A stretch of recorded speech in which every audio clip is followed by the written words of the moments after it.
Good morning students. आज हम हिंदी के सुप्रसिद्ध कवि रामधारी सिंह द्वारा रचित कविता वीर पढ़ेंगे। इस कविता में इन्होंने वीर के गुणों का बहुत ही सुंदर वर्णन किया है कि किस प्रकार वीर पुरुष विपत्ति से घबराए बिना साहस से काम लेते हैं। इसके साथ ही साथ इन्होंने वीरता, आत्मविश्वास, सत्य पर अडिग रहने की क्षमता, उचित अनुचित का ज्ञान, दृढ़ इच्छा शक्ति व सकारात्मकता जैसे गुणों को अपनाने का संदेश भी दिया है। इस कविता को पढ़ने से पूर्व आइए सर्वप्रथम हम इस कविता के कवि का परिचय जानते हैं। बच्चों, रामधारी सिंह दिनकर जी का जन्म बिहार के मुंगेर जिले के सिमरिया गांव में हुआ था। इनका जन्म 30 सितंबर 1908 को हुआ। 1952 में ये राज्यसभा के सदस्य मनोनीत हुए और इन्हें पद्म विभूषण से भी अलंकृत किया गया। संस्कृति के 4 अध्याय पुस्तक के लिए इन्हें साहित्य अकादमी पुरस्कार मिला और उर्वशी महाकाव्य के लिए इन्हें ज्ञानपीठ पुरस्कार से सम्मानित किया गया। दिनकर जी की कुछ अन्य प्रमुख कृतियां भी रही हैं, जैसे हुंकार, रश्मिरथी, कुरुक्षेत्र और परशुराम की प्रतीक्षा। और 24 अप्रैल 1974 को इनका निधन हो गया। आइए कविता आरंभ करते हैं। पहला पद्यांश है। सच है विपत्ति जब आती है, कायर को ही दहलाती है।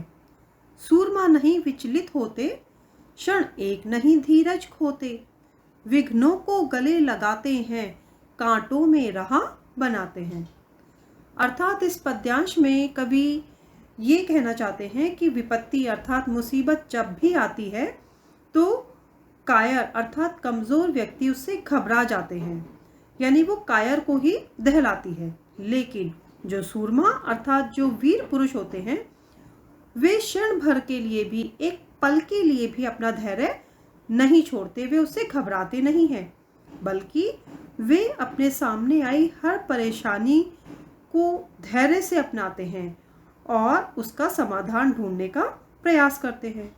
वे कांटों में भी रास्ता बना लेते हैं, अर्थात समस्याओं का, कितनी भी गहरी समस्या क्यों ना हो, वे उन समस्याओं का उचित प्रकार से हल ढूंढ ही लेते हैं। कवि आगे लिखते हैं कि मुंह से न कभी उफ कहते हैं, संकट का चरण न गहते हैं।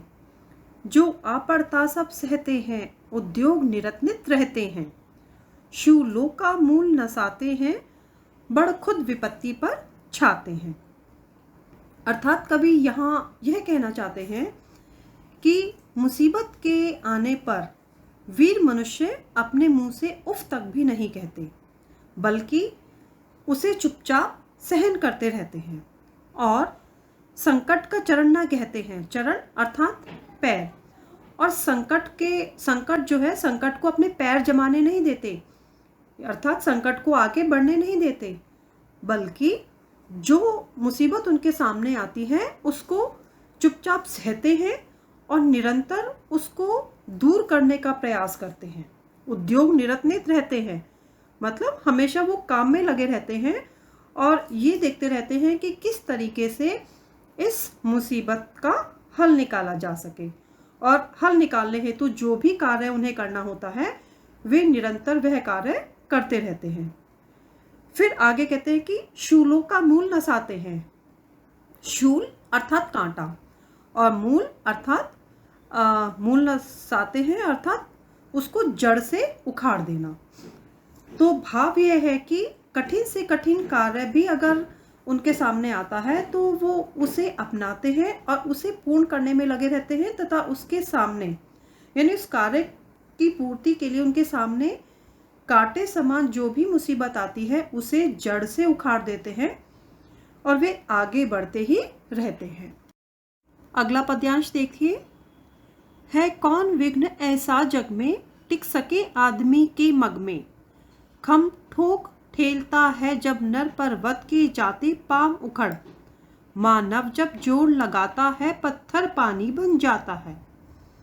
अब इस पद्यांश में कवि जो है वीर पुरुष की बहादुरी का वर्णन कर रहे हैं और वे बताते हैं कि जग, जग अर्थात संसार, यानी संसार में ऐसी कोई भी मुसीबत नहीं है जो वीर पुरुष का रास्ता रोक सके।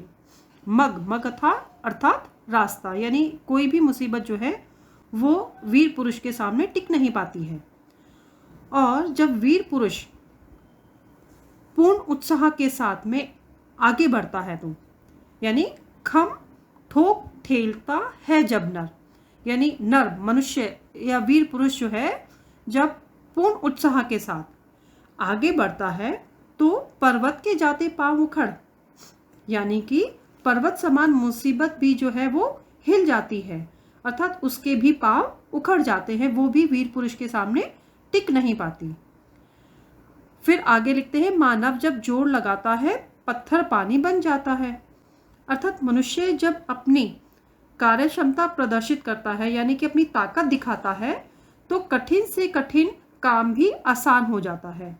जैसे बर्फ रूपी पत्थर जो है ना वो पिघलकर पानी बन जाता है, तो उसी प्रकार पर्वत के समान जो कठिन से कठिन कार्य भी जो है वो वीर पुरुष के सामने आसान हो जाता है। वीर पुरुष उसका भी हल निकाल ही लेता है।